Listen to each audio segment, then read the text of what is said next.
What's up, guys? Welcome back to another Her Lounge podcast. I am excited about today's episode. I think you guys will be too. And before we get started, you guys know I like to start with the positive quote. And because I think Jesse's story is about change, I thought this quote would be perfect for what we're going to discuss today. And it's goes a little something like this. Ooh, give it to us, girl. As long as we're breathing, it's not too late to change your story. Amen. So, I thought that was perfect for today's episode. And real quick, guys, I want to let y'all know that her apparel will be at the Hip Hop Vintage Flea Market this Sunday. It's our first pop-up. I'm excited. What's the date?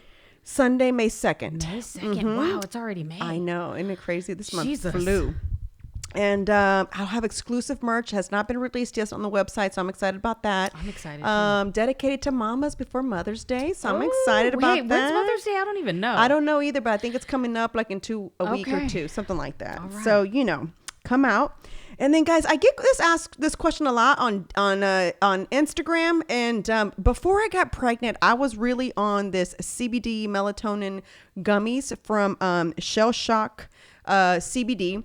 And I kind of feel a little greedy because I had not been sharing my promo code with y'all for the longest. How dare you? And but they're so good. I hate when Pete takes them. Why? Because once he takes them, that's it. It's He's knocked it. out. And no, it's like that heavy, deep snoring to where it's like, stop, bro. Like I'm trying to go to sleep. If he takes it, I'll always be like, let me fall asleep. Like let me get sleepy But is first. the mouth open with a little bit of, coming out the side? Not yet, but okay, so it's not that deep. It's not that deep, but it's not pretty that deep because he Okay. wakes up and he says he feels refreshed. So I haven't taken those because I'm obviously pregnant. Of The course. other ones where I did have CBD, the ones that I have taken right before I got pregnant, have CBD and melatonin, and those are the ones I told, which made me have some crazy dreams. Like Yup. I'd be like on some other stuff. I Crazy don't know, stuff. just crazy stuff, but. Check them out, guys. They're called CBD, Shell Shock CBD, Use promo code Mariswole, real simple. And try their stuff out. I really liked it. So if you get a chance, check them out. And without further ado, guys, as we mentioned last week, Marissa and I told you guys that I went to Turning Point USA and I met some amazing people out there. One of them being Jesse Holguin with LEXIT. And I'm just going to give you guys a little bit an intro before I gave the mic over to him. So Jesse is the founder of LEXIT, which was founded in 2018 after he realized that Latinos were being misinformed and used by the Democratic Party in order to keep their vote and leave them powerless. He's an ex-gang member who came to Christ after being shot and paralyzed. Jesse was in a unique position to see just how far the left would go to keep Latinos quiet and independent on the system. Since its inception, LEXIT has been moving with a ferocious speed, organizing multiple rallies throughout the nation, attended by hundreds. Additionally, LEXIT utilizes its far-reaching social media platforms to host interviews with some of the biggest names in the conservative world, including Diamond and Silk, Tito Ortiz, Ana Paulina, and countless congressmen and women. Their work has not gone unnoticed. The Trump administration has invited Jesse 6 times to the White House to attend events and represent Latinos' voice. And LEXIT has no plans to stop or slow down until all Latinos are educated that they don't have to vote Democrat because the media says so. No. So I like that. how about that for an intro, Do Jesse? you, baby. I mean, come on, somebody. You know? Girl, how come you don't ever introduce me like that? I'm getting so tired of this. Marissa's getting jealous over here, Jesse. I talked about you last week about how I absolutely loved your story and why you started LEXIT. So I'll give the mic over to you so that you can kind of tell us about yourself and what LEXIT is all about. All right, I guess because there's more to my story. I just told you a little bit clear. So I told her, it's funny how I told you we were in an Uber ride, so we had a little bit of ride. So I just gave you, there's more to my story. So Yeah, start from the beginning. I'll start from the beginning to those who don't know me or know about LEXIT, or because I've been on, they showed me on PragerU, and a lot of people, other people know my story, but I'll say it again. All right, well, my story starts like you were reading that I was an ex-gang member. Like I grew up my whole life.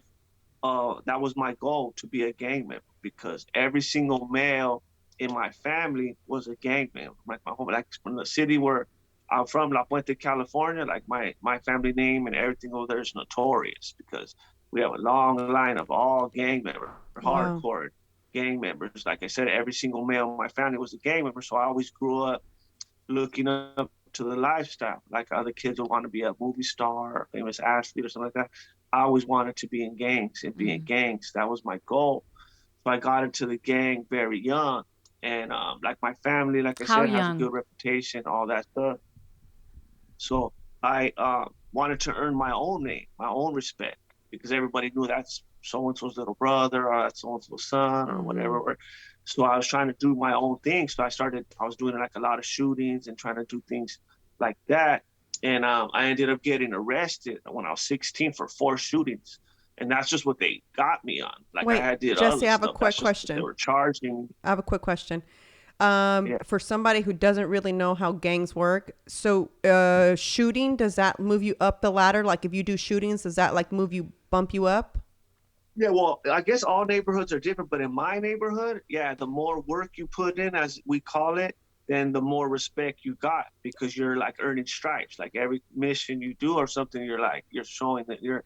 Well, I don't know. I don't know. It was something about me. I liked it. Like I loved it. I loved to do shootings, and then I loved to gang bang. Like there's gang members and there's gang bangers. I was a gang banger. Like I wasn't into drugs or nothing. I used to just like to go at it on my enemies. That was just like, I Wow. mean, I was like a soldier basically. And so being like that, like I said, I got arrested at 14 for shooting, and I went to the youth authority for several years. And like everybody over here in California, we know that's like gladiator school. So, but it was junior prison. For everybody there was all like from all the main guys from every gang were there. Like the most craziest gangs, the black gangs, all that are the craziest ones. They go to youth because they're all doing years there. So by the Mm-hmm. time I got out of there, I was all institutionalized. I was like all crazy. Like I went in, even though I was a gang member or whatever, I was still a 16-year-old normal little kid. Mm-hmm. And by the time I got out of there, I was like a gang banging machine. Like that's all I cared about in life was my gang and my neighbor. Like I didn't care about my family, friends, nothing like that. I only wanted to just gang bang. I was like that. So being like that, I ended up running my neighborhood. I ended up calling the shots, everything. Like I had the power, everything. I could tell my home was you go do this shooting or you go do that shooting or do whatever. And they used to have to do whatever I said. But I used to do the shooting still, even though I had the power to make them do it. I used to, like I said, I used to love it. So I would still like, I'm gonna shoot or whatever. I Wow. was just like that. So um, I'm gonna skip a little bit. Um, so it comes to how I got saved. So I was just like that, and then I was working one day uh, with the older Christian man, and he was an ex gang member too, right? So he started sharing the gospel with me, and like I never heard it the way he was telling me. He's telling about like Jesus and all that kind of stuff, and I was like, dang, because I was, you know what I mean? I was Catholic and all that my whole life, and I used to go to church even in jail. I used to go to church, whatever. And I never heard it the way he was telling me. So I was like, all right, I was listening to him. And that night, like my homeboys, we already had the stolen car and we had the guns. They were waiting for me to get off of work and we were going to do another shooting. So my boss is telling me, sharing the gospel with me. And I never heard it. I was listening to him. That's why don't ever get discouraged if you're ever reaching out to somebody or sharing with them, thinking that they're not hearing you, because he would have probably thought at the time, oh, this little knucklehead, he ain't hearing me. But I Yeah. was hearing. Yeah. Was hearing what he told me. So he was telling, sharing with me. And I told him, you know what? That sounds good. Maybe one day I'll go to church. Maybe if I ever get married and settle down, something like that, maybe I'll go to church. I told him, but I don't think I could be forgiven. I did too many things. I don't want to be no hypocrite. I don't want to be no half stepper. I'm not ready. And then he's all, no, you can't be forgiven. You never heard the story about like King David in the Bible? And I was like, nah. And he said he was a great man of God. He was sleeping with the soldier's wife and he had him killed. He started telling me about like King David and all that. And I was listening to him. I said, all right. And then I went in one of the rooms because I was a painter at the time and I was painting in the dorm. So I was on my knees and I didn't know how to pray or nothing, but I said, God, help me to change. And it was a trip because, see, at that time, I achieved the greatest you could hope for in that lifestyle. Like I said, I had the respect. I had so many girls, everything. I had power, respect, like everything that goal of any gang member or whatever, I achieved. Like I achieved the greatest you could hope for, and I still wasn't happy. There was still something missing. I still wasn't happy. So I prayed, asked God help me to change. And then, so sure enough, we went, did the shooting. Boom, boom. This is another part of the story that you didn't hear, Marisol, but so we did the shooting. Boom, boom, boom, boom. And then straight from the scene, we were driving. We got in the high speed chase. The cops were on us, and we crashed. Boom. And me and one of my homies were running on one side of the street, and the other two on the other side. So me and one were running side by side, and I forgot I had my gun on me. So we're running side by side, and he tells me, "You got your gun, eh?" He tells me my nickname. He says, "Hey, you got your gun, Revs?" So I was like, "Oh, shoot." And as soon as he told me that, he starts running a different direction. Like, wouldn't you know it? The cop's on me. So the cop's chasing me. Wow. And there was like a little hill. And as I'm jumping on the hill, I throw my gun. And I just took like a little tumble, but it was like nothing. I was young and shape at that time. I just took a little stumble. I should have got up like nothing and kept running, right? So when I fell on the floor, my legs didn't work exactly how they are right now. So I'm on the floor and my legs don't work.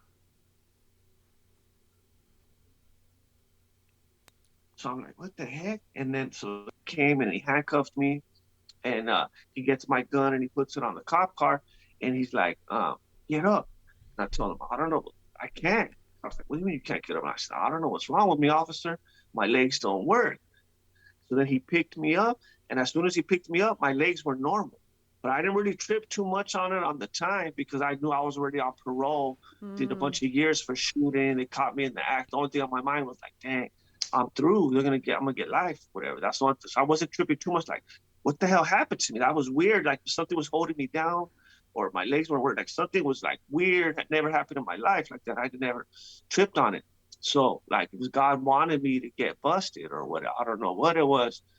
And so that night I was in the county, and like I said, I had 7 felonies. I was on parole. I was looking at life. And I just started thinking about what everything that dude was telling me and all that. So I started praying. But like I don't know the words that I said. I don't remember what I was praying.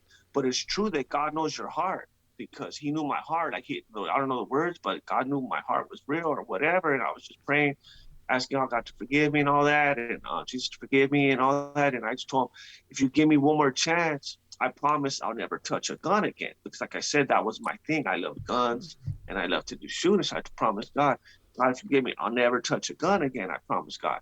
So so that night I had a dream. And that night I had a dream and something came in my dream, right? And I could, you can't see the devil or I couldn't see his face or anything, but you could just sense it's evil or the demon or something in my dream. Something was in my dream. And in my dream I was scared. But then I said, you know what? Jesus forgave me. And I just started saying Jesus, and it left. Whatever it was, it left. And after I woke up, I was a totally changed. I was a totally different person. Like I remember back like before that time, I remember just during the daytime, like right now, I would just be sitting right there and I'll be thinking, I could catch my enemies like this. I could run up on them like this and let them have it like this. And I should always be thinking of thoughts like that. And it used to kind of worry me. I used to be like, dang, what's wrong with me? How come all I ever think about is hurting people and doing bad things? Like, what's wrong with me? I was like so crazy like that. That's how I used to just think all day. But like I said, after I prayed, all those evil thoughts and just like everything about me, I was changed. It was all gone, but I didn't understand what was going on with me. I didn't understand it. I was just like, but I could definitely, like, nobody couldn't tell me God's not real or He ain't or whatever, because I could feel it. Like my whole inside, everything was totally changed. So I started reading my Bible, and it was a trip because when I used to be in juvenile hall and the youth authority doing the time and all that, I used to try to read my Bible, but it was boring to me and I didn't understand it. It was like nothing to me.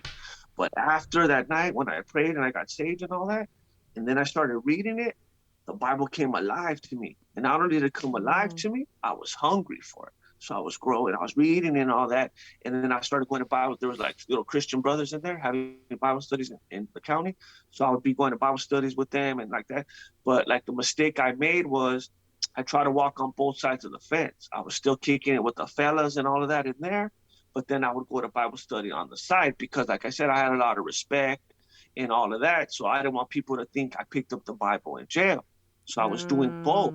Mm-hmm. And I got blessed by God. I only got a few years, and I went upstate, and I went to a level 3 yard. And everybody over here in California who knows about prisons knows that level 3s and level 4s, that's where all the lifers and the big times is at. That's where you're under the gun, where they could kill you at any time and all that. So I went to a level 3 yard, and then it was just the devil how he is. My first day, I'm not lying, my first day on the yard, they're like, hey, we need you to go do this and this and that. We need you to get these guys and this and this and that. So and I was wanting to get right with God. You know what I mean? I was trying to start wanting to be a Christian, but like I said, my first day, they're like, we need you to go do this. So I ended up getting in fights, going to the hole and just doing things.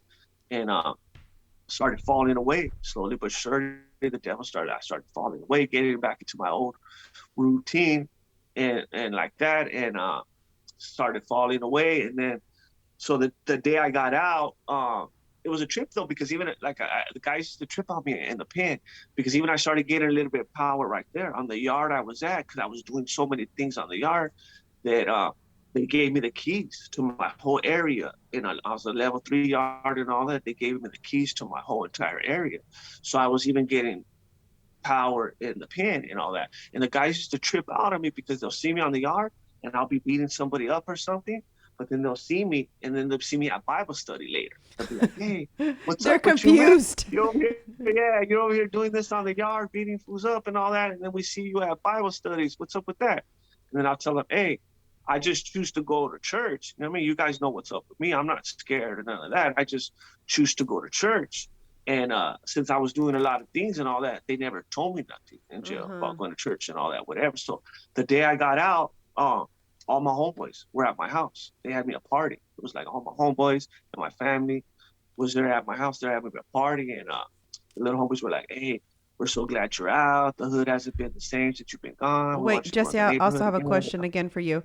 When you were in jail, though, that entire time you were in there, so you were doing both. So you were also going to church the entire time you were there. You were doing church and earning your respect in there at the same time, or did you stop eventually, or no? I was at first, when I was first in the county, I was getting strong with the Lord. When I first was getting in there, I was going strong with the Lord. But then when I started, doing things and fighting, I was like falling away. And then like I said, I'll be kicking it with the fellas. Okay. And then I was just like slowly falling away. But then I would go to church here and there, and I was still trying to read my Bible here and there. But it wasn't the same because I was doing bad. Like, you know what I'm saying? I was still doing bad in there. So I started, like I said, falling away. But yeah, so they were at my house and they were having a party, and they were like, we want you to run the hood again and all that, whatever. And I try to tell them, you know what?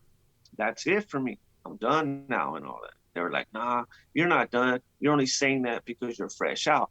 You'll be back around. And I was like, nah, that's it for me. I told them I want to go to church. And they were against me. They were all against me. So I'm arguing with all my homeboys and all my family. I'm arguing with them like that, all of them, because I was telling them I wanted to go to church. And then my mother, even my other mother was like right there. I'm arguing with her too, like all of them. And my mother tells me, I'll disown you if you turn Christian, because my family hated Christians. So like I had all of that. Plus I was fresh out. I wanted women. So I started messing with girls again, and just started one sentence to another. And it was a trip because I wasn't even out that long. And then my little cousin, he got murdered now, but my little cousin came and he gave me a gun. And remember, I told you, I promised God I'll never touch a gun again if he let me get out. So my little cousin came and he gave me a gun. And then a few days later, I got shot. And how I got shot was I went to some dude's house, and I was just going to kick down his front door and go all up in the dude's house and get him.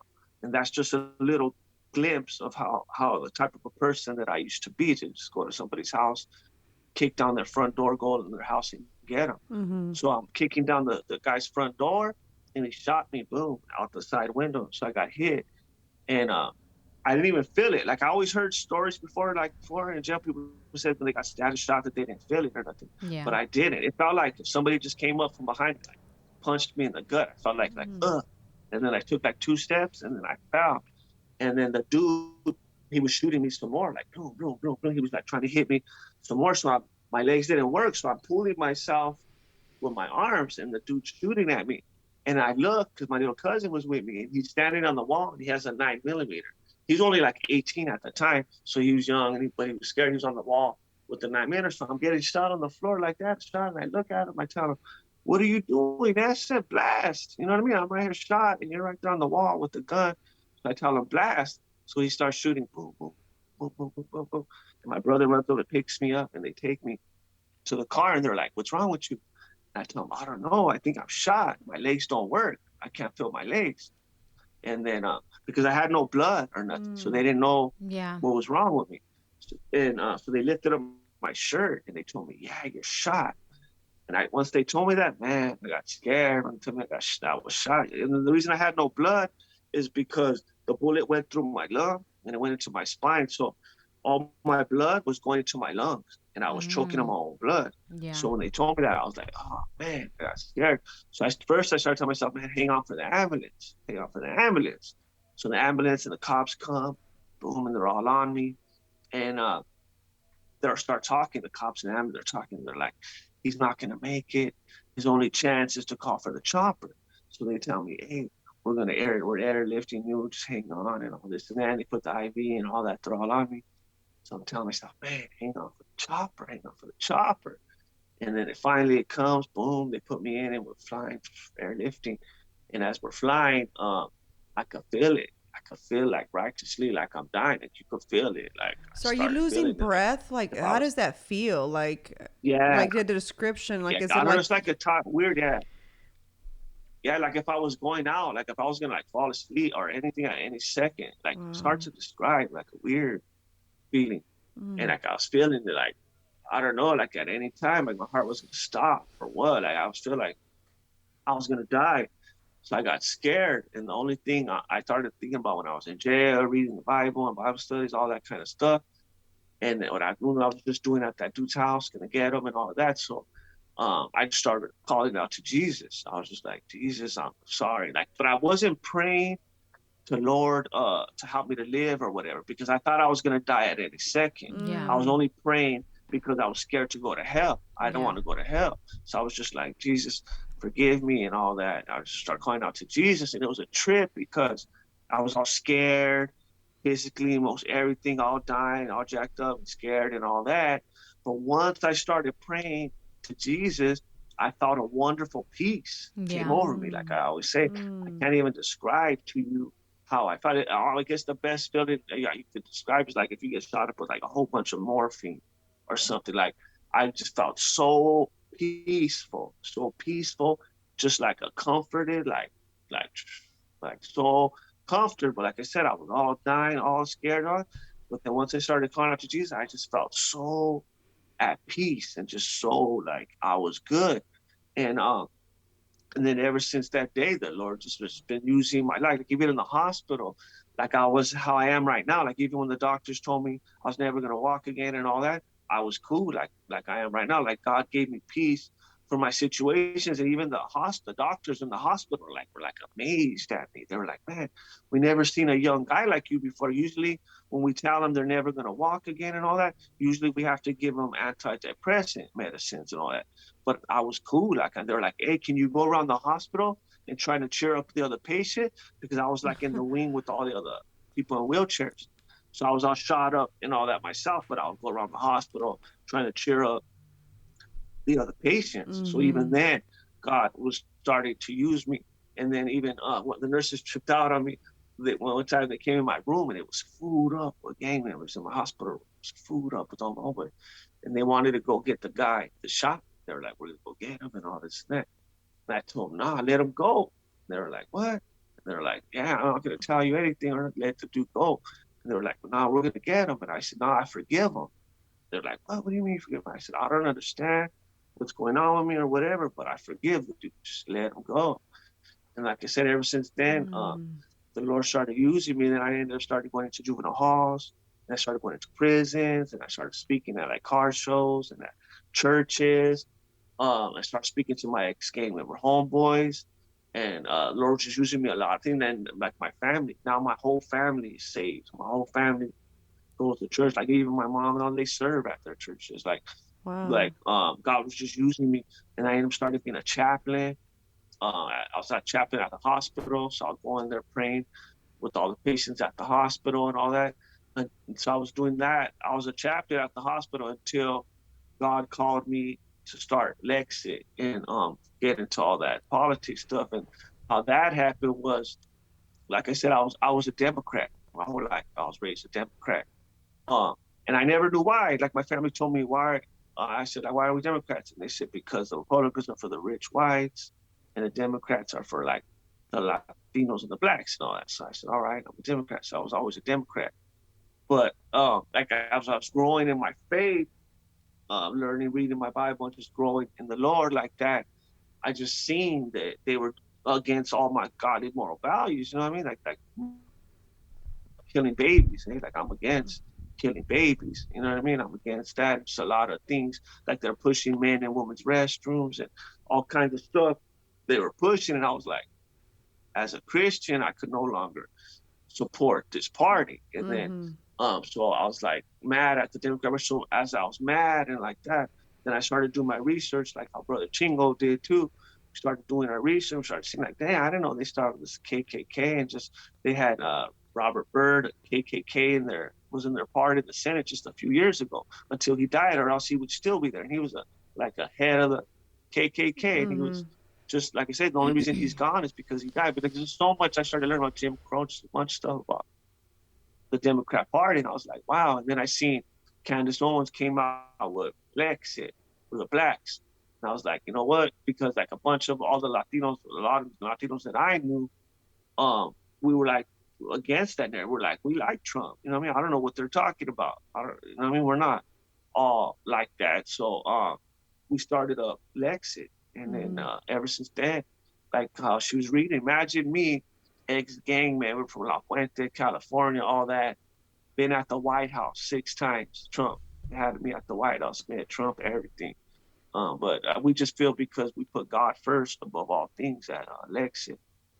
Do you think that not everybody in the Democratic Party is godly, or do you think that they're a little bit more open with religion to where you disagree with how they view Yeah, religion? well, I I don't guess. think I'm not saying like people, like regular Democrat people. I'm Mm-hmm. not saying they are, but I'm saying the party and the politicians The and all. To me, politicians got it. they're straight up evil. To me, it's not even like they're the party. To me, it's like the devil himself. That's what I said.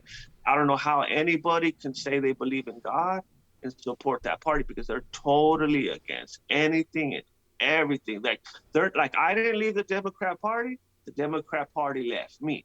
They're not even the same party as 5 years ago. They're just totally to the left. They're totally whacked out, pushing communism, socialism, hate America, like just in all ways. They're I could, as my own self, as a Christian, I could no longer support the word. But like I said, not just some people just don't know all everything or forever, whatever reason. Like I know people that are Democrats, and I don't care. Like that's the difference between us and them. If somebody's a Democrat, I could care less. Like I don't care. You got Obama shirt on, whatever. I don't care. But see, they're not like that. If they know we are conservative, we have trouble, they'll try to assault us. They'll tell us the most vile, disgusting stuff because we do it. I saw on a daily basis. You should see the attacks.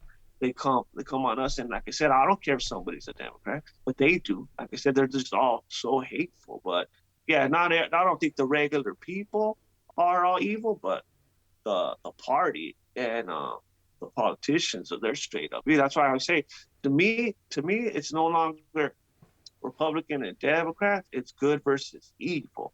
And I don't Mm-hmm. even consider myself really a Republican because I was a Democrat, but like I'm not a Republican or a Democrat no more.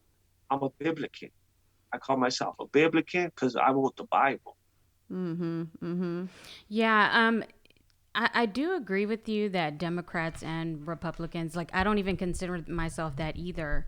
Um, I was a Republican first for 11 years, and then I decided to be a Democrat for about 10 years. And now I'm just kind of at the point where I'm just kind of done with both.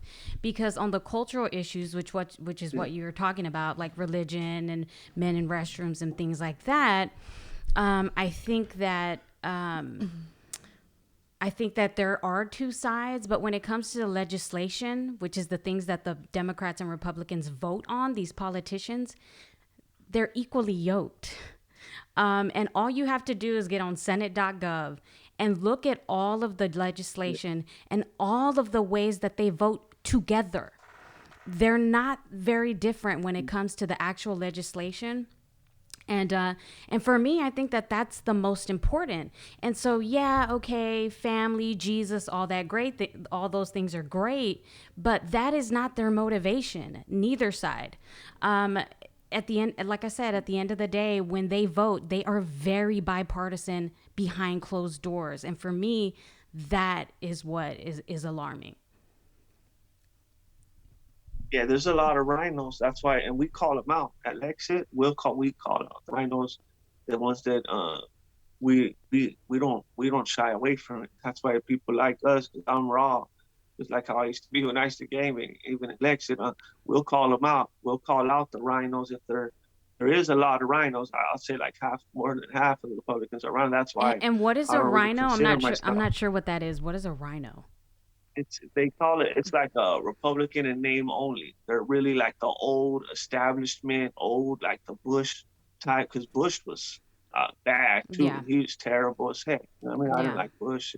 They were terrible and all that too. So they're like the old Bush and McCain and Romney, rhinos, like those ones.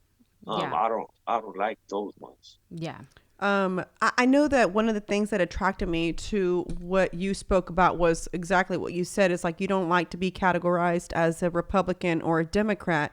I know one of the things, even when we had lunch with Ana Paulina, is you guys are more independent and you guys are focused more on, I guess, issues that matter to you guys that you feel need to be fixed, and which party is going to basically do something about it.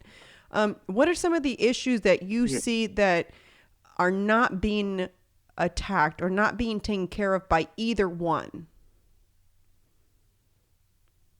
A lot. They ain't doing Everything. nothing. The Senate and the House, and they're not doing nothing on both Yeah. sides. Like there ain't Everything. nothing going on right now, so you could pretty much pick anything. But I just hate what they're pushing. Like right now, they're trying to push open borders. Like I said, that's totally insanity. Like I said, I'm right here in LA. My neighbors, illegals all around me. You know what? They're even pissed off. Like nobody that I know, I don't even know, anti-righteous Latino, anti-Trumpers voted Biden.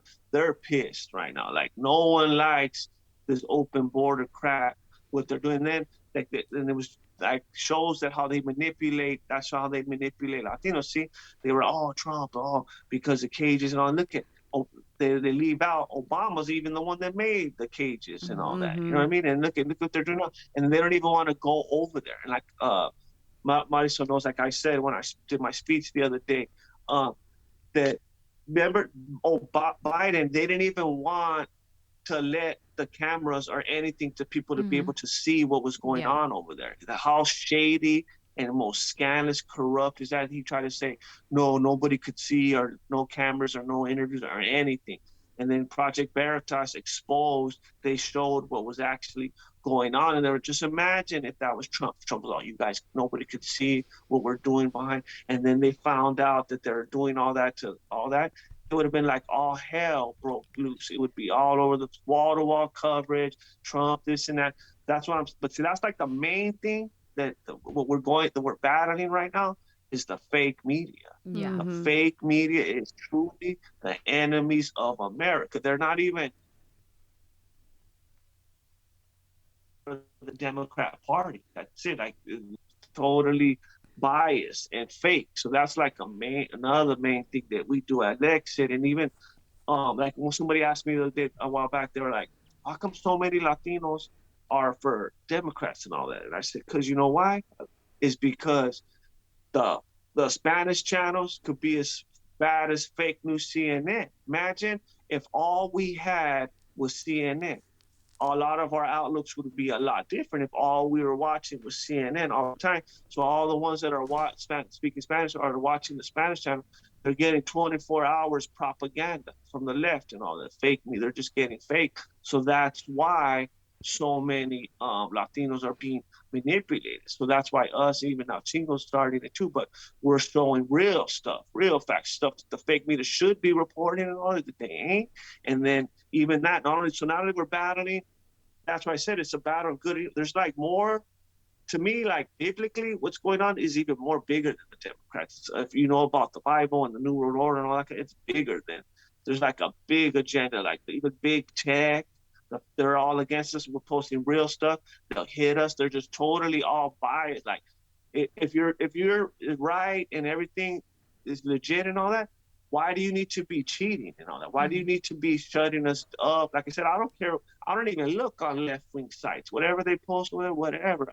But there are any little thing, they're spam, shutting us down, shadow banning us, doing all kinds of foul stuff. And then the fake media, just like so much. And still, people are still waking up to the corrupt, just so corrupt and evil they are. But like I said, some of the Republicans too. So I'm not saying that they're all great. There's a lot of Republicans I don't like too, but we're fighting a big thing. Like they're out to destroy America. But yeah, there's so much I could talk about all day long about the Democrats. They're just so foul. But like I said, another thing is, one last thing, they're even saying it's okay to kill a baby pregnant. To me, that's straight up murder. That's totally demonic of the devil, because my little brother was born premature at like 7.5, 8 months. So you're saying that even a month later, like they're even saying up to the day of birth, the day before, they could kill the baby. Mm-hmm. To me, that's evil. That's what I'm saying. I don't know how you can believe in God and go with the Democrat Party when they're saying you could kill a baby the day before it's born. I'm kind of weird about that. So I stand a little bit differently because, you know, there's some, I don't agree that it's not evil, right? Because I feel like there's some women that probably have no heart, and are doing it just because, excuse my French, Jesse, because I don't want to cuss on here while you're on here, but, because he gives us Jesus vibes. Yeah, exactly. But I don't want to say, you know, there's some out there, some girls that are just, you know, fast and how you do in Spanish, que andan nada más, you know. Yeah. And so, you know, they have abortions just because they're like, well, I don't want to have this baby. I'm not trying to mess with this baby, right? But then you have situations, for example, and these are the examples that I use. And I had this discussion with one of the other guys that was there that day. And he brought a whole different light to me that I'm I'm actually reading more about, because I'd love to have that topic on my podcast as well. But two things for me is this: if a woman were to be raped, right? I know the argument can be, well, you just carry the baby, give it up for adoption, someone else can take over. But meanwhile, mentally, the female's probably not taking care of the baby anyway, appropriately. It's probably not giving them the right. She's still probably trying to process what she went through. Right. Yeah. So instead of, like I said, it's a tough one. Well, There's I know people that they were conceived during rape. Yeah. And so, like, even then, they were going to say, so you think my life doesn't matter? Like, I should have been killed just because my mom was raped and all? Like I said, I have friends.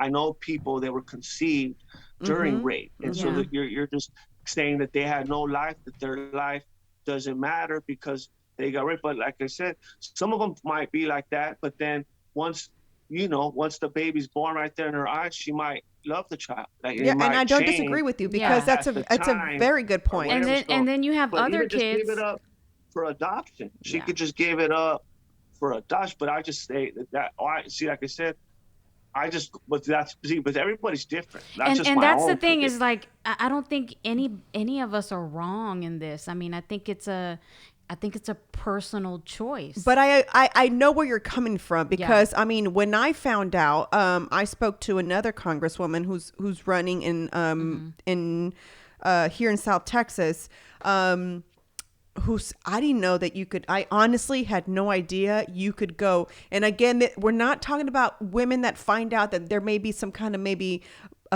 issue with your baby, because sometimes you can be pretty far along in your pregnancy and a doctor can tell you and it's your not baby's just a not disability, it's something that will kill it's them. like something that can kill them, and they give you the option. See, but even that shouldn't be, because like, look at me.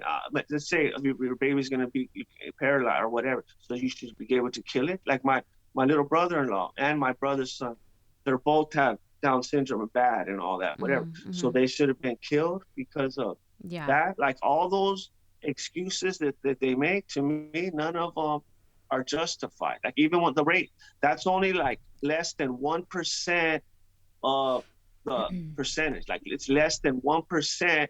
So they just use that. The leftists, they just use. So that's why he's telling us, okay, let's say aside from that 1%, less than 1% of the ones that were raped, okay, so are the other 99%, are those wrong then to kill the babies then? Yeah. No, you're saying, because of that 1% of the girl was raped, only one little 1%.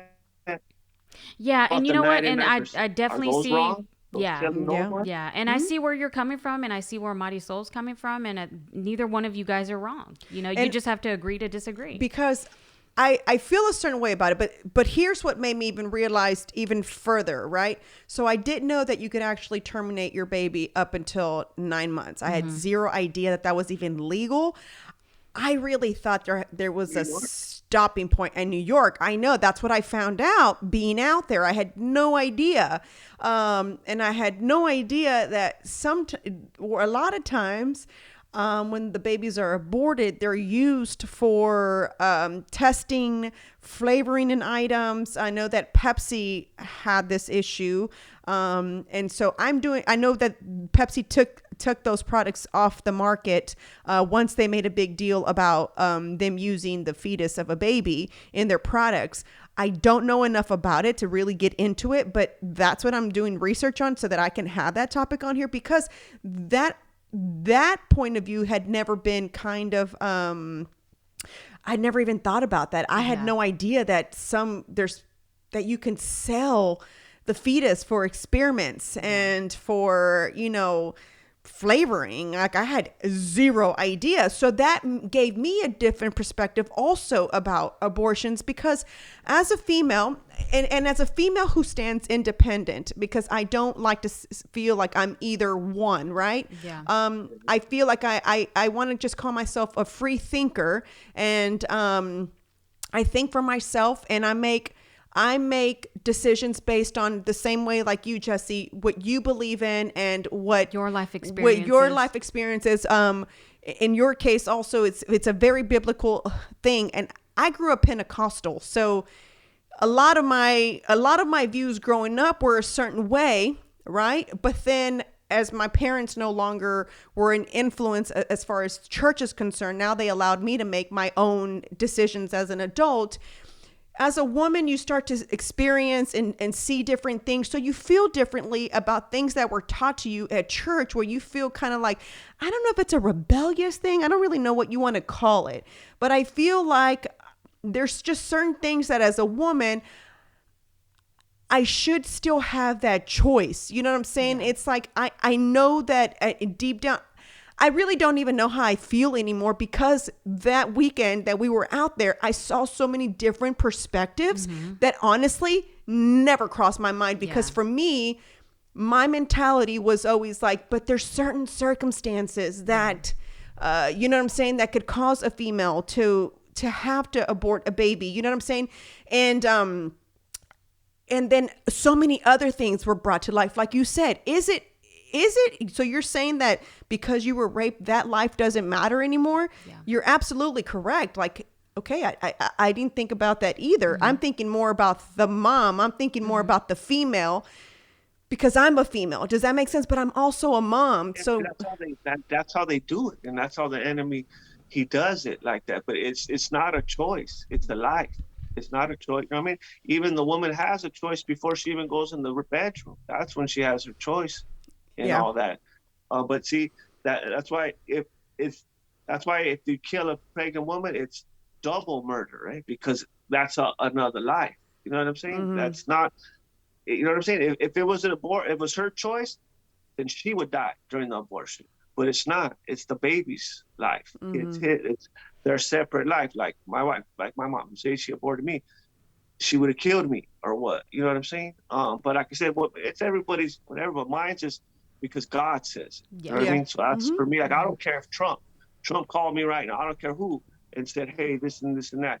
I'm gonna say, hey, I listen to what God said. And God says that that's murder. So I'm gonna go with whatever God says. But that's just me. I mean, that's how I said I'm not a Republican or a Democrat. I'm a Biblican. Yep. Yeah, I know. And that's honestly what attracted me to it, because I try to stay very neutral on my podcast, although some may disagree and feel like I'm more one-sided than the other. But I feel I like don't think you stay neutral. I think that whatever it is that whatever the situation is, you do make your my opinion. your decision. Yeah, it's my opinion. Yeah, you do and make your decision. I try to let everybody know this is how I feel. Yeah. And you can feel how you feel, because you have the right to feel the way you feel. But you're never on the fence. You do state the way that you feel. Yes. So That's So- what I'm trying to do too. I'm trying to say that's how I feel. of course, Yes. of That's course. what I'm trying to keep trying to say. And I think that that's important for people to try to understand that even like the way you experience all those different perspectives, none of them are wrong. That's the way that they feel, because those are their life experiences and that's the way that they see it. It doesn't mean that they're wrong. Sometimes you just have to say, okay, Exactly. I Did you have guys to. see that movie Unplanned? Unplanned, No. no. Mm-mm. You guys should watch that movie. It's like about Abby, I get Abby Herrick, whatever. She was like number 2 in Planned Parenthood. Like she was like all the way at the top. I know And about her. watch that movie. It's gonna change your whole, because she tells the truth, she says the truth, how they lie and just Yeah. all corrupt. Like they'll tell the girls, because she used to do it. They'll tell them when they give them the pill that when if you're first pregnant, whatever, and then it kills the baby. They'll give them the pill like, oh, you're just gonna feel a little bit discomfort for a day or two, and it's terrible. Like they Yeah. show them when she did it like 2 or 3 times. I think she had like 3 abortions, but she's telling everything, how she shows everything, and she even said how she was in there when they were doing the abortion, and she was seeing on the thing that the baby, when they were killing it, that the baby was like moving. She could see it on the ultrasound, and it shows it in the movie. But she was, like I said, she was number 2 in Planned Parenthood. She was like the vice president, like the top of the top, and she shows everything. She shows all how it's just all lies and everything. That's just how foul it is. But so if you haven't seen it, Wow. I guarantee I'll have you, to if check you that watch out. that movie, it's gonna change your outlook a lot, because she was, Yeah. like I said, she was number 2 in Planned Parenthood. So what do you suggest for, like, what's the next step, like, for people like us who you play that Republican game for a decade, and then you play the Democratic game for a decade, and now someone like me who I just kind of feel like, okay, I don't even know my home. Like, what's the next step for yeah. Latinos from this point on? Like, Exactly. what do Well, we see, do? Yeah, because it's foul. Like I said, there's like a lot of Republicans that I won't push either, because there's a lot I don't like. That's why you rarely hear me ever even say Republican or nothing, because I'm more conservative than a Republican. So yeah, just like I don't push like all certain candidates. Just do your homework and do your Yeah. research, and like I said, vote issue, because everybody has a different issue. Like you could be like, there's some people that are die-hard Second Amendment or whatever, like, or if it is pro-life, that's your issue, or lower taxes, or your freedom of speech, or you're against socialism, or you're against they're trying to ram the transgender rights down our throats, all that, like whatever it is. Everybody has different whatever. So do your research. Like me, like I said, I was a Democrat, and just from doing my research on the party and then just seeing the lies from the fake. First thing, turn off the fake media. Stop watching the fake news media, and then your eyes will be opened a lot more. Like even all the lockdowns, the Democrats are all pushing all that lockdown crap, all that, like just so many ways. That's what I'm saying. I'm to the point where I'm even ashamed to say I was ever a Democrat. They're just so whacked out. It's like the inmates are running the asylum over there. Like they're out to destroy America. But there's some Republicans too. But if you do find a good candidate, then just push him or go for that one, him or her or whatever. If there is a good, like if there was a good, even a Democrat now, then I would go for her just or a Democrat just the same. If they were right on all the issues that I Believe strong in. about, then I would go for them the same. But just find, if you see a good politician that you're thinking, then just start checking them out. Okay, how is he on these issues, the ones that are you're passionate about, and then go hard for those ones. You know what I mean? I think that's kind of what we've said a lot on my podcast is, let's just stop being so divisive, right? And like you said, let's just stop labeling each other Democrats and Republicans, but rather look into the issues that are important to you. Like, for example, I was somebody who, and I'll say this again, who I didn't see anything wrong with border issues, right? I mean, they're fleeing here for a reason, right? And as you do more research, it's like, okay, so why are they fleeing? What has America done to those countries too that they're causing them to flee, right? But then I went back after visiting the border, and I went back to see other policies, and I strongly feel now that one of the things, and I bring Reagan again because that's where I started doing the research. That's how far back I went. Because the further you go back, there's always been immigration issues, but they didn't seem like this, I guess, weird, I don't even want to use the word weird. I don't even know what the word is. Because they know he's for open borders. He's like, he invited them all in, but yeah, but see, that's what I'm saying. They're just full of lies. Like, they were saying before, Trump's going to deport everybody, all that. He wasn't. He offered DACA 3 times, Trump. 3 times he offered DACA, and the Democrats didn't even want to talk at all. Like, in Trump, because Trump is like a businessman. He just want to get things done. So if they would have said, hey, haggled with them, then he would have said, he offered like $1.5 million or something. I forgot the number here, but he offered DACA 3 times. They could have said, if you up it to 3 million, we'll give you 5 million for your wall or whatever. Trump would have said, all right, yeah. You know what I mean? He was like that. Trump was cool like that. He was just trying to get things, but they didn't want to talk. Is because it was their worst nightmare for Trump to help the Latinos. Because that would have blew the whole narrative. Imagine if Trump helped the Latinos, whatever, then they would have really been done. You know what I mean? That was their worst nightmare. It's just all politics with them, like the illegals, like all the ones that are here already. I'm not even like, they should get some path to citizenship or whatever. I'm not even talking about those. When I talk about illegals, me and Lex and all that, we're talking about, you have to secure the border. It's like if there's a leak, what's going to be, you'd be a fool to be right there trying to mop it up as the leak's still coming. First, you have to stop the leak. Then you could clean up the mess or whatever. We have to secure the border first. You know what I mean? Like, that's what we're saying when we're talking about illegals. Like, the ones that are already here, they already been here for a year or whatever the case may be. Okay, they're already here. There's water under the bridge. Like, it's already a done deal. If they're here, as long as they haven't committed no crimes, they've been working, they've been doing good, then yeah, then I feel they should be able to get some type of citizenship. But we still need to consider, but see what they're doing. They're righteously for open borders. They still haven't even went down there. And yeah, I know. He encouraged you. They still have not gone down there. They're wearing Biden shirts. Yeah, I agree the same way. I agree with that. And that's what I was going to say. One of the things that Reagan talked about was that in order to fix the current here in America, like with what we have right now with immigrants, is we have to be able to secure, like, you can't keep letting them come in, so that we can help those that are already here, help them get citizenship, because like a lot of them can't get, whether it be government assistance, they can't get, you know what I'm saying, good paying jobs. They can't buy a house. They get jacked over. And I know a family that bought a house through a man who buys houses and sells them to immigrants. Yeah. And when I explained to them how that was not a good thing that they just did, that they're going to be screwed for life. You don't even have a 30-year term. You have a term until they say, okay? Yeah. And when I tried to explain that, their only goal was, we want a house. So that's cool what you're saying. We get what you're trying to tell me. Like, you're trying to warn me, but I need a house. Like, I have children. Like, we can't live in this house with me, my mom, my siblings, all of us. My kids are growing. I can't have them here. And I get where they were coming from.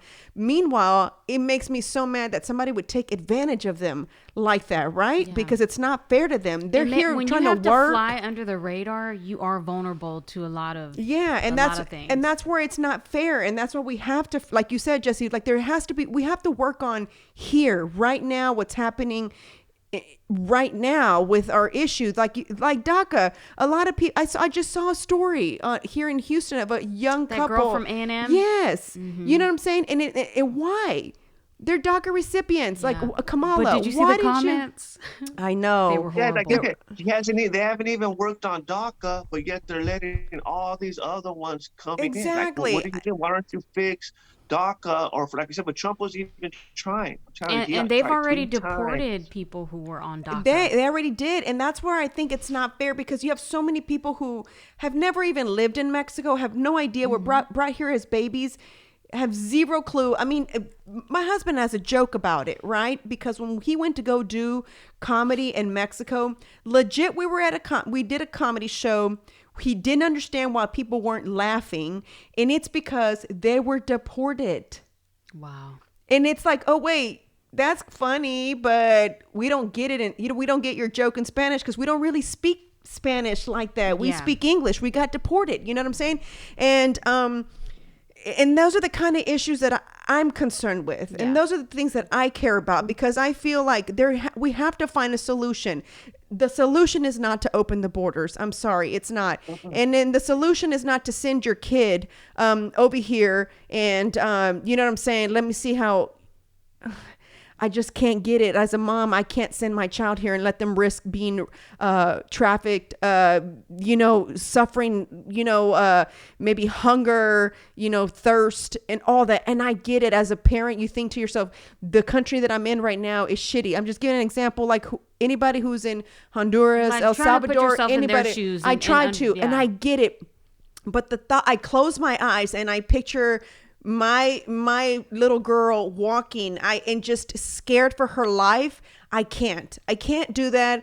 And this may be the selfish part of me, but I'd have to suffer with my kid. Like, I'd have to have my kid here with me in this country, and we're gonna have to suffer together, and we'll figure out as a family how we're gonna take off and endure this messed up journey. You know what I'm saying? Yeah. As a family. But I can't send my child by themselves. And I can't send my child with a stranger I don't know either. Because how do I know you're not going to do something to my kid too? You know what I'm saying? So it's more than that. It's like, people get so mad and they want to say like, oh, you're such a sellout, or you know what I'm saying? Or how dare you be against that? You're a product of an immigrant. Correct. I am a product of an immigrant, but my parents also didn't put me in danger to get here. And it was a different time back then. It was, but what I'm saying is, how many women are getting raped? Like, you should tell them back. Like, don't you care about all the women and all the kids not getting trafficked? Like, you don't care. But then too is we have to worry because, like, you heard him speak over there. That Art Del Greco or whatever. He's the top border guy. Yes. He's told me that there's thousands that nobody knows. There's no way to know who they are that have came through. So it could have been all kinds of terrorists, because everybody thinks, oh, they're just Mexicans coming in. But that isn't. It's from all countries. Yeah. Hey, we're not killing people, bro, when we get here. And you know what else, Jesse? What do you call it? Speaking of that, didn't they catch like a terrorist? Just recently, right? Just recently. That's what I'm saying. Mm-hmm. You don't even know. So there could be terrorists coming through there, drugs, cartels, all kinds of. But you know what? One of the things that I think is one of the root causes of the cartel activity and the way that it's ramped up over the last 10, 15, it really is the war on drugs. Like, I think if we would legalize drugs in the United States, like you're cutting off the lifeline to these criminal organizations that traffic children, traffic drugs. I mean, the war on drugs has got to end, y'all. Yeah, and I saw on actually you guys told me about Dee Dee and what she does, and I was on her website. I had no idea that check out this number. Trafficked people who traffic men and children, their industry makes 1.5, not million, guys, billion with a B. They make 1.5 billion on a monthly basis. Wow. I saw that statistic on her website and I about fell out my chair. And I could not believe that that's happening. So she's against open borders. And that's her reason why, is because she tries to educate about sex trafficking, child trafficking, and just the abuse that goes along the way while they're trying to get here. When I went down to the valley, Jesse, I spoke to several women who work in these facilities. And one of the things that they talked about was like how awful the stories were of these children that journey by themselves, you know what I'm saying, to get to this country, and how, you know what I'm saying, they talk about how they were mistreated and how some of them, you know, some of them were raped, you know, we're talking about little 8-year-olds. And when the lady's like, she's like, sometimes you just can't listen to the stories because you'll die. You'll die listening to those stories. You know what bothers me though? The appetite for these things. Yeah. Like, what's up with, I mean, where is this appetite coming from? You know what I mean? Because they want the votes. They're thinking it's going to be their votes. They're going to go, next thing they're going to be pushing for that. Watch. They're going to be pushing, saying that illegals can vote. So that's what it's all about. But not only everything that you guys are saying is all right, but look at this. Right now, because of the COVID, right? It's shut down. You know how many people are out of work or they lost their businesses and all that? There's so many Americans out of work and all that. And you're trying to bring in all these illegals when there's so, especially like, I don't know how it is over there in Texas, but over here in LA, the homeless situation is horrendous. Yeah. There's so many Americans out here, the homeless and all that. And you're trying, how many people out of jobs, lost their business, lost everything. And you're trying to bring in all these illegals? That like makes no sense. You should be focused on getting our people the jobs and getting our people out of homelessness and all this stuff. But you're bringing, even like there was a big old center in San Diego. It was for all the homeless. They kicked out all the homeless and they put illegals in there. Right? Oh, so wow. imagine I they did not kicked know out that. all the American homeless and they filled it with the illegals that are, because there's so many packed. Everything's all packed. Like why? And it's not no coincidence that they're all coming when they put Biden and them in there. It's not a coincidence that that's happening like that. In California right now, how is it? Is there still like the real strict rules, or are you guys a little bit better now? It's a little bit better, but we still have to wear our masks and stuff like that. But then it's like 50% or something capacity. I don't know what it is, but yeah, we're still it's still like that. You still have to have a mask to go anywhere. I have a question for you, Jesse. Also, excuse me. When you now, where you stand biblically and politically, right? When your friends that were in your gang came to you and be like, who are you? What are you doing? Like, what are you trying to teach me here? Like, I don't want to hear about God, and I definitely don't want to hear about politics, because I can't imagine that gang members really care about politics, right? I mean, I don't know. You tell me.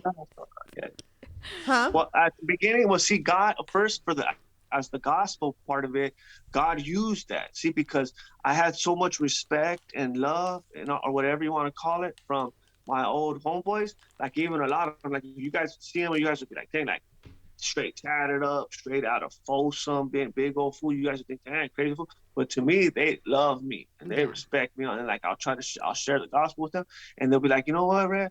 I don't want to hear about all that stuff. But since it's you, and since I love you, respect you, then I'll hear it. Yeah. So God would use that. He would use course. my old respect or the old whatever, so that they would, because they respect me. They would tell me, I won't listen to nobody else. They try to tell me about God and stuff, whatever. but I'll listen to you, right? So then they'll listen. So God used that. So I got to share it with a lot of my ex-gay member homies, and then a lot of with the politics, a lot of them too that I used to get into heated debates and stuff like that with them.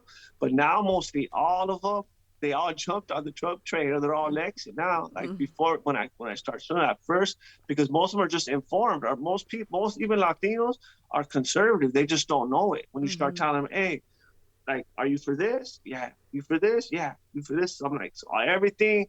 And I'm telling them, hey, that's conservative. You know what I'm saying? You're saying everything you agree with, but yet you're still voting Democrat. Like, why are you voting Democrat when you don't agree with none of that stuff? So why? And like, they're like me. Oh, I don't know. I just grew up thinking I was a Democrat, or I'm thinking that they're racist, or just they just don't know. So when you start telling them, like, come on now, he had me at, you know what I mean, ex-thug, ex-gang member at the White House 6 times. You know what I mean? Everything. That should show you how Trump's cool. But every time I went, I was there with hundreds of Latinos. But the fake media will never want to show that, or they don't want that. You know what I mean? They don't want nobody to know that.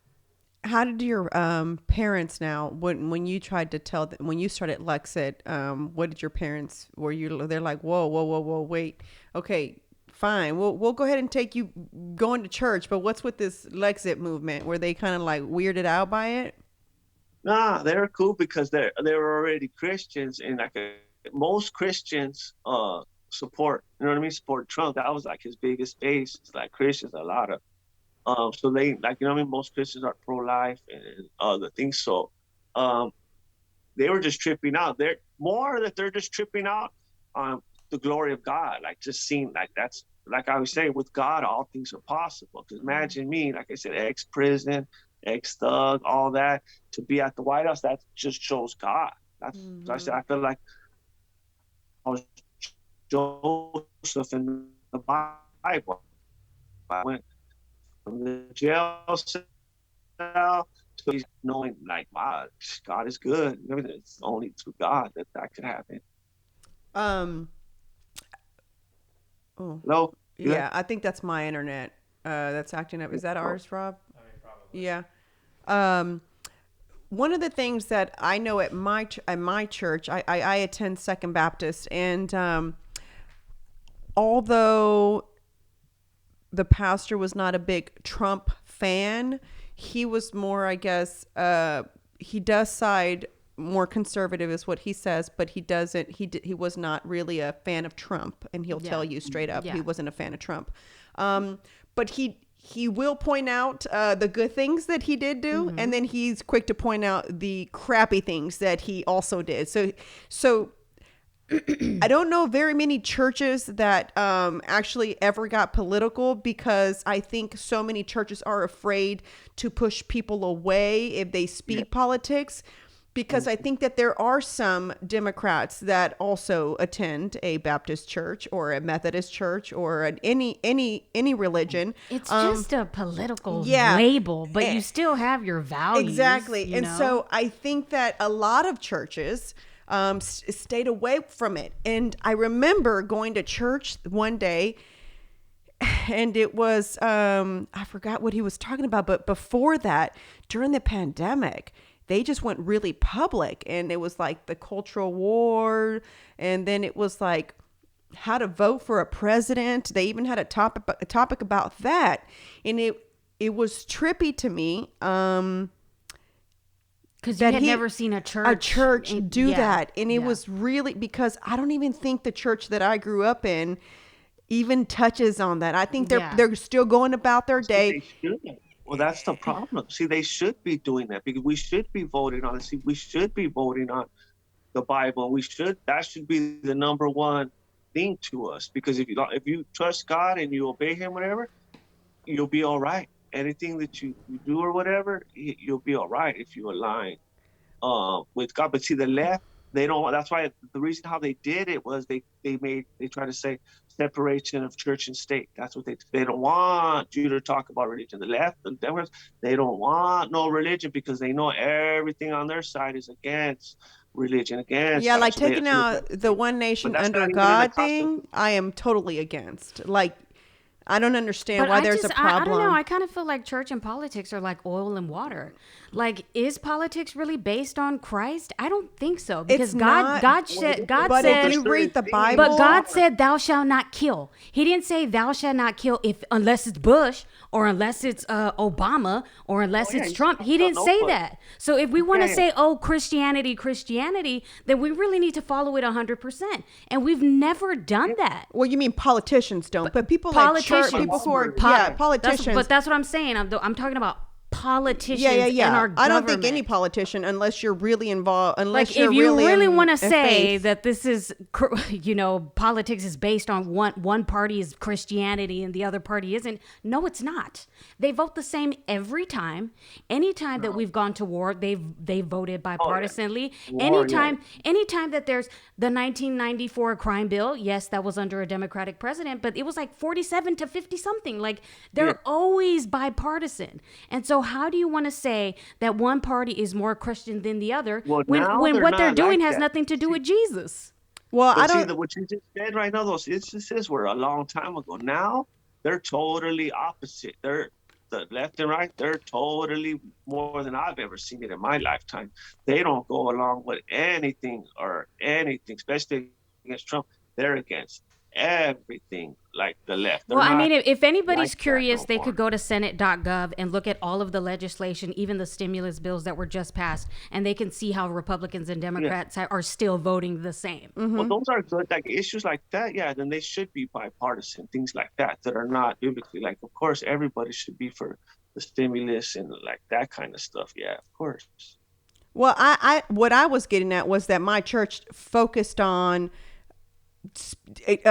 teaching you about politics and how it's in the Bible also, not necessarily vote this way or vote that way. They use the Bible. But I do remember this. I remember watching the news, and I kid you not, what I was watching was what was shown to me growing up, being scared. And I used to hate those videos that they would show at church about a lot of these things that were happening, about a lot of this corruption that was happening, and how the devil was going to come in disguise, and how it comes through politicians. Oh, honey, he's already here, baby. And so when I was 9 years old, they would show these movies, and I remember being upset. Like, how are you ever going to get people to come to church if you're scaring them with these movies, right? So then they did touch on politics at your church. It was more of, for example, the homosexuality, because I think Pentecostals are very much against homosexuality. Yeah. So obviously at my church, we're going to talk about that. So they were showing videos about how homosexuality was going to be looked at okay, and how a lot of things that are happening right now, like this virus, circle. And I remember being that little, and I don't really know how I knew that little, that I felt a little offended because I always felt like people were afraid of Pentecostals because you're the religion that speaks in tongues. And I used to always be like, okay, well, we're already labeled this weird religion. You're not like encouraging anybody to come by showing these videos that are going to scare people that you're saying this is going to happen in the future. You know what I'm saying? That's how I used to feel. But I remember during the pandemic watching they were right though. Well, that's what I was going to say. I remember watching the things that were happening and I just called my sister, and I legit said, when was this? Early on in the pandemic. And I remember I called my sister. Girl, remember that video they had us watching in church? I said, Cynthia, do you remember those videos they used to show us in church? She said, yes. I said, I legit had like a deja vu type thing. And I told her, I said, it's happening. Yeah. It's happening right now. And my sister's a little bit more distance from the church, you know what I'm saying? Because again, religion for us was very pushed on us. My dad was the co-pastor of the church. Where my sister and I stand is a certain way because of the fact that I think it was pushed on us so much. We kind of were a little bit turned off by it just because it was pushed on us so much. And I think a lot of that had to do with it. But when I called her, she goes, it was funny because she called me, she says, dog, I know. She's like, I can't believe I'm watching this. And I was like, is it not freaky? I was like, I told Pete, and he's like, well, what movie do I watch? I was like, I don't even know where they got these movies from, because they were in the big old, in that big tape thing. What are those He ain't never gonna called? find. You might be able to find them on YouTube. What are those things called? The big, reels. the reels, like the big reel. old, that's how they would show movies at church. I mean, that's how, I mean, I'm about to be 40, so that should tell you like how we used to watch the movies at my church. It wasn't like in a projector. It wasn't on nothing like that. It was this big old thing, and that's what we were watching. You know what I'm saying? And so I remember being terrified, and they used to show the devil. Oh my God, guys, the devil, and he Was had he no, scary? he was actually good looking.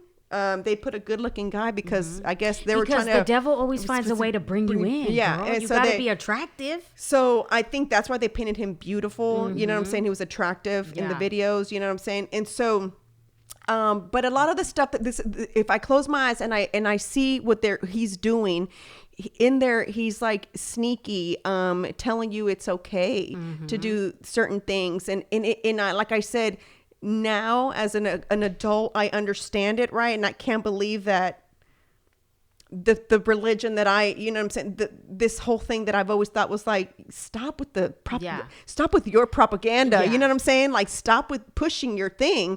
You know what I'm saying? You're never going to get people to come to our church this way. You're terrifying them. But I never thought that I'd be living some of the things that I saw in these videos happening in real life. And it's a little bit hard for me to explain if you didn't grow up the way that I did, and if you didn't grow up in that religion, for me to kind of explain to you, because many people will approach it as like, oh, that's because you're looking at everything from God's point of view, or, you know what I'm saying, or a Pentecostal point of view. But what about if you're not Pentecostal? What do you view it as? Well, I don't think I'm anything, to be honest with you. I mean, I happen to go to a Baptist church, but I just consider myself Christian. Believe in Christ. Yeah, I believe in God. You believe in Christ. And, you know what I'm saying? I feel like a lot of the things that are happening are not... they're not of God. They're not of God. But because we're human beings, and we always find ways to ruin everything. Yeah, That's just do. True. We just do. One thing that I do appreciate about you, Jesse, is the fact that you speak from the heart. You speak how you feel from your experiences, how you stand biblically and politically. And like you said, one of the things that I came back and told Marissa is... one of the things that stood out to me the most was the fact that you said that you don't want to be any party because, you know, or like I know you guys started calling out some folks when we were having dinner with some Republicans that, you know, you were like, this guy did this and this guy did that. Yeah. So I know that you're quick to call out people. And you have to be able to do that on both sides. You can't just give somebody a pass just because they have the same political affiliation. And I think that's kind of what the church that I go to was kind of doing, was like saying like, I'm not a fan of Trump. That's not why I'm saying this. You know what I'm saying? I'm saying this because biblically, this is where I stand, and this is how I feel, and this is how it involves politics, and this is the reason why. And, you know, obviously they show scripture in the Bible and so forth. And I think that's kind of how you approach things, Jesse, except you said you wanted to be called nothing. You said you didn't want to have a label, the Biblican. There you go. You're about to start your own party, Jesse? The Biblicans? Biblican. That's a good idea. Anybody that joins the LEXIT movement now has to be a Biblican. That's right. How many people are now being involved with LEXIT now that you've put it out there since 2018? Thousands. We're hundreds of thousands. Because you have a little posse now. And there's like a lot of people like out there. I was like, everybody knew. It's just funny just because like so many people that I used to, we're all over the place, but it's just like I said, it's to me, it's more better to see people that I know were anti-Trump. Yeah. I think it went off. I think it went off.